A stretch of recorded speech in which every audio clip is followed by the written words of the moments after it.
Lembutkanlah hatiku untuk dapat lebih mengasihimu, Bapa. Bentuklah diriku untuk dapat menjadi saksimu dan mengerti rencanamu di dalam hidupku. Jadikan aku semakin indah di hadapanmu. Terima kasih Yesusku, terima kasih Yesusku. Puji syukur hanya bagi Tuhanku.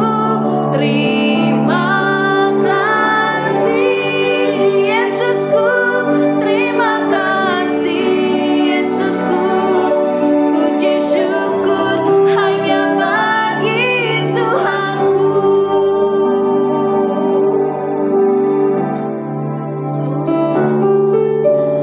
Bapa, lembutkanlah hatiku untuk dapat lebih mengasihimu, Bapa.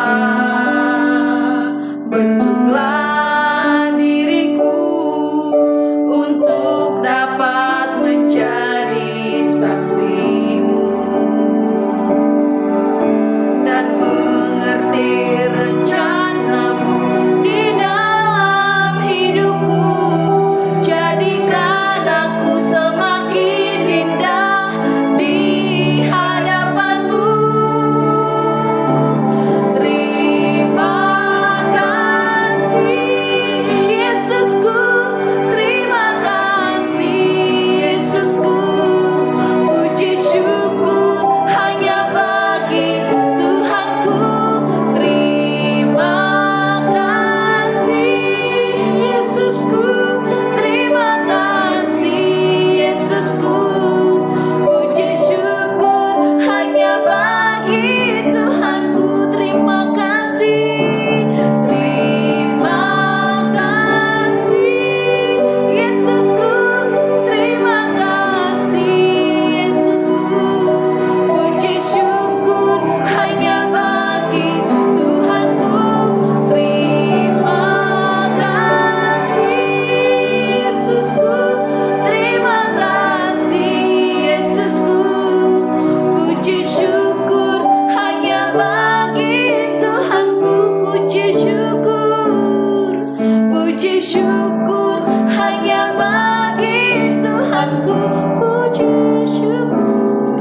Puji syukur hanya bagi Tuhanku.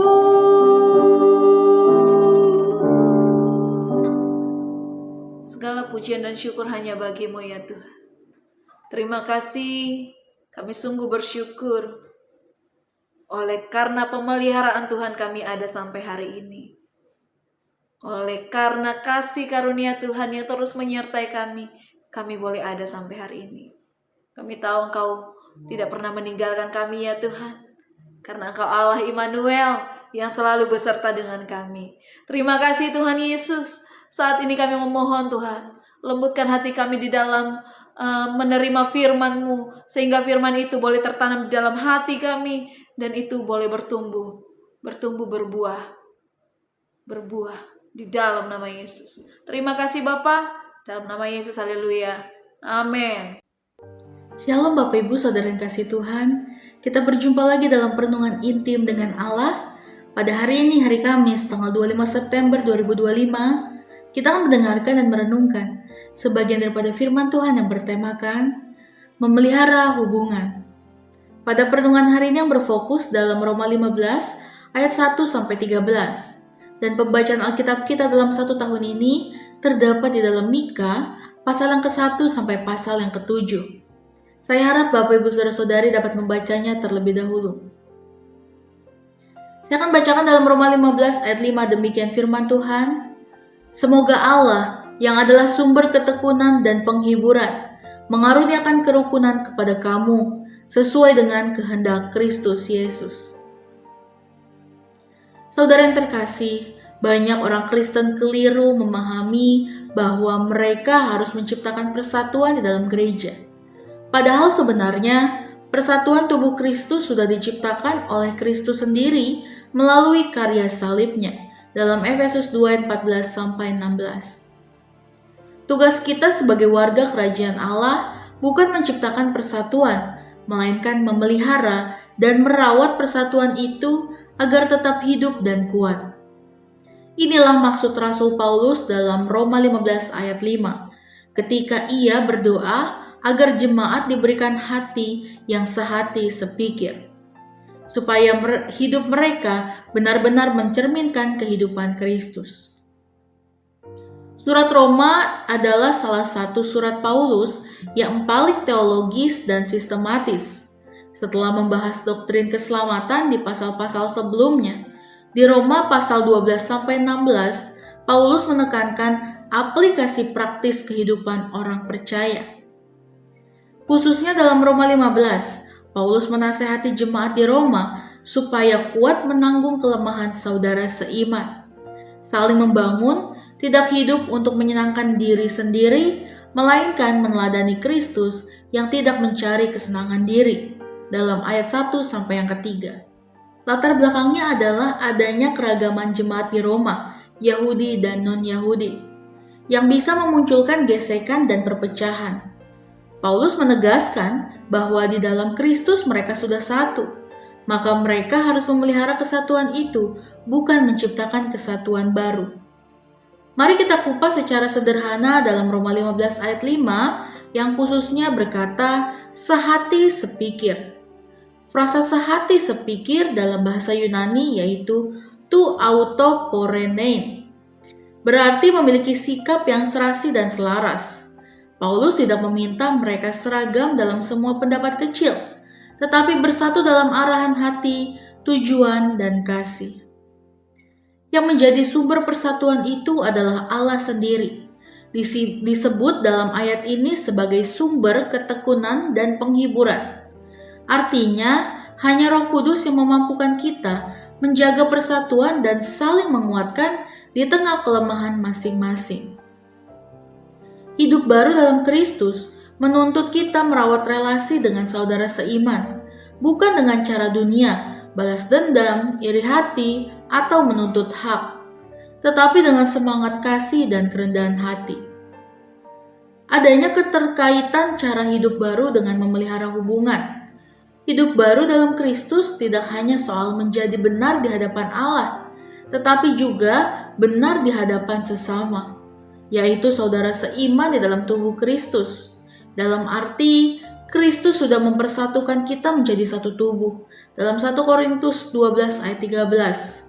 Dan Kristus sudah membongkar tembok pemisah di antara kita, dalam Efesus 2 ayat 14. Maka cara hidup baru yang benar adalah terus memelihara ikatan damai ini dengan mengalahkan ego pribadi, mengutamakan kesejahteraan rohani, saudara lain, tidak menghakimi, tidak menegur dengan kasih, dan saling menanggung beban. Inilah cermin warga kerajaan Allah, bukan sekedar lahir baru, tetapi hidup dalam komunitas yang memuliakan Kristus. Beberapa prinsip penting yang harus diperhatikan dalam memelihara hubungan sesama tubuh Kristus dalam kitab Roma pasal 15 ini. Yang pertama, menanggung kelemahan saudara seiman dalam ayat yang ke-1.